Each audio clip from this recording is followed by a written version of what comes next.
Welcome to this explainer. Today, we're taking a step back from the daily headlines to look at the hidden structures that actually move our world. We're zooming out from a single dusty mountain pass to reveal the massive geopolitical forces that are currently shaping all of Eurasia.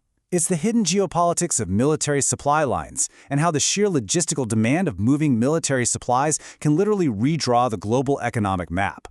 Here's our roadmap for today. We'll start with the Khyber Pass bottleneck, move into what's known as the tyranny of distance, explain the Megai construct, navigate some new supply lines, and finally look at closing the activity gap. Let's get right into it. Section 1. The Khyber Pass bottleneck. So this regional map highlights the critical Khyber Pass. It's that fabled gateway to the subcontinent, historically guarded by outposts like the Ali Masjid Fort. But today, the dominant route from the south relies on this single ground line of communication. It moves seaborne cargo from the port of Karachi all the way to Kabul via Peshawar and this exact pass. We're talking about a grueling 1,250-mile journey that takes around 10 days, mostly on semi-improved roads. It's a seriously tough trek. And this illustrates a huge modern problem. When Pakistan recently suspended these supply lines, it exposed a glaring vulnerability. Relying on this one primary southern route from Karachi to Kabul creates, well, incredible strategic fragility. Just imagine a massive backlog of trucks at borders and narrow checkpoints. It suddenly turns a vital logistical artery into a huge strategic liability. You just can't supply a massive, modern multinational effort through a single highly vulnerable mountain corridor. All right, Section 2, the tyranny of distance. Moving military supplies into the most landlocked region on Earth is an unparalleled challenge. You're pulling absolutely everything, bullets, beans, the whole shebang, across continental distances. And the infrastructure? Well, it starts out high-tech in Western Europe or East Asia, but it deteriorates the closer you get. Looking at this Trans-Asian railway network, a striking reality pops up. Afghanistan is completely removed from the transcontinental rail flow. It's virtually off the grid, totally isolated from the massive rail networks of its neighbors. Now, what's really interesting here is when we track global telecommunications over a 24-hour period, we see this dense, thick band of modern economic activity completely covering North America, Europe, and Northeast Asia. It's the economic engine of the Northern Hemisphere. But look, right in the middle, over Central Asia, there is a massive, glaring empty space. The global flow of modern economic activity is literally bypassing the entire region. Which brings us to Section 3, the Megai construct explained. So to understand that empty space, we need to look at the Megai construct.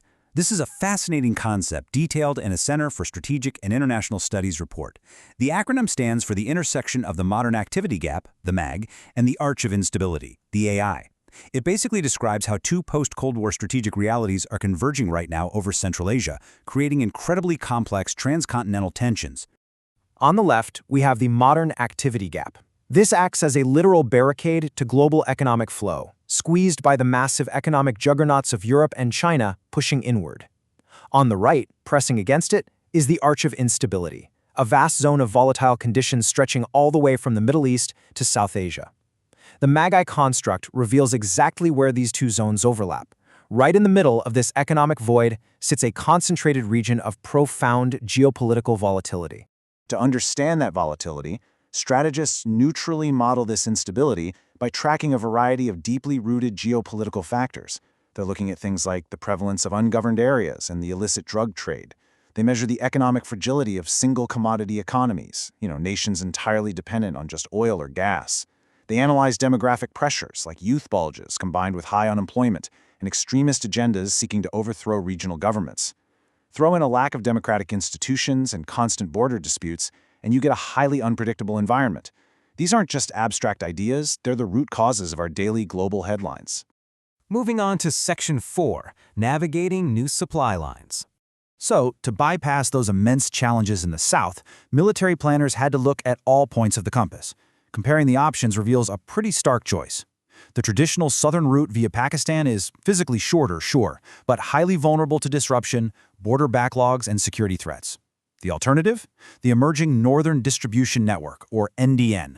Now, this route is politically complex, requiring agreements with Russia and multiple Central Asian and Caucasus states, but it completely bypasses those southern bottlenecks, connecting Baltic and Black Sea ports directly to the Afghan theater via northern rail and road networks. And the sheer scale of this northern operation is staggering. This network relies heavily on sourcing 70,000 commercial containers a year. 70,000. Think about that for a second. That is an unbelievable amount of cargo moving across the Eurasian landmass, with an average transit time of 9 days from European ports. This isn't just a military operation anymore, it's a massive injection of commercial transit activity into regions that have historically been totally isolated. Of course, these new supply lines don't exist in a vacuum. As you can see in this pipeline map, countries like China and Turkmenistan are rapidly expanding their own networks. There's massive eastward pressure from Europe and westward pressure from China to access resources and markets. What this means is that Afghan military supply lines have to actively integrate into a highly competitive, rapidly modernizing Eurasian land bridge. Which brings us to our final section, Section 5, Closing the Activity Gap. The sheer logistical demand of moving those 70,000 containers pulls all classes of supply across the continent. To make this work, nations are essentially being forced to cooperate and overcome some severe, long-standing trade inhibitors. We're talking about breaking down barriers like radically different tariff rates, agonizingly lengthy transshipment procedures, and strict visa restrictions on foreign truckers. Planners literally have to mandate harmonized customs procedures and actively fight high levels of transit corruption just to keep the military supplies moving. But by breaking down these transit barriers, something incredible starts to happen.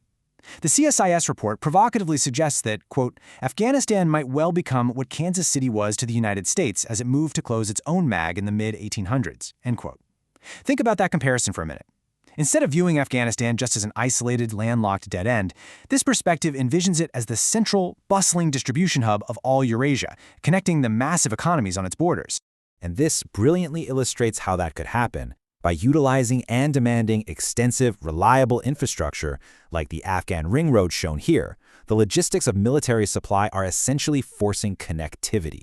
If you link this internal ring to the northern rail networks and the southern ports, you inadvertently begin to close that modern activity gap. You actually start linking the economic juggernauts of East and West straight through the heart of Central Asia. Which leaves us with a fascinating final question to ponder.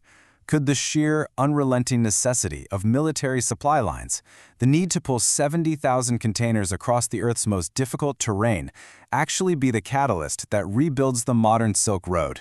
It's a powerful reminder that sometimes the infrastructure built for conflict can actually lay the foundational roads for future global commerce. Thank you for joining me on this explainer. I hope it gave you a totally new lens through which to view global supply chains.